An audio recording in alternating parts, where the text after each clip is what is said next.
तो इसमें हाइपोट्रोफी और थायराइड भी पाई जाती है। ये थायराइड का किस्सा याद है, इसमें नोट में लिखा हुआ है, स्पॉन्जिया में हाइपरट्रोफी ऑफ थायराइड एक नुमाया तौर पर मिलती है। इसलिए अगर और दवाएं काम ना आए तो स्पॉन्जिया को भी इस्तेमाल किया जा सकता है। लेकिन अजीब बात है कि स्पॉन्जिया की जो गुठलियां हैं वो स्पॉन्जिया का ही मिजाज रखती हैं, हार्ड स्टोनी गुठलियां नहीं बनती, बल्कि फ्लफी। थायराइड देखें तो सॉफ्ट, उंगली से दबेगा और उसका फ्लफीनेस उसमें पाई जाती है।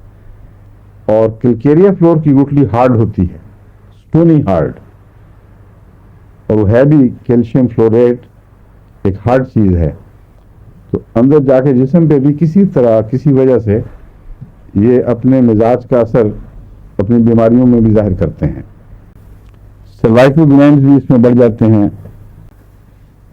और बच्चों की बाज़ दफ़ा बीमारी होती है, उसके असाब जो हैं तनासुर के, उनमें ग्लैंड्स सिकुड़ जाते हैं या सख्त हो जाते हैं या फैल जाते हैं।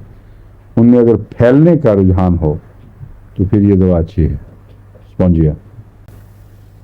बालों को डबल चिन की बड़ी प्रॉब्लम होती है, यहाँ चिन के नीचे एक और चिन निकल के लटक जाती है, उसमें स्पॉन्जिया मददगार साबित हो सकती है उसको संभालने में, क्योंकि इसका थायराइड भी उसी तरह लटका हुआ सा होता है और उस इलाके में फ्लफी बगैर टोन के जो मसल्स हैं या चर्बी है वो लटक जाती है।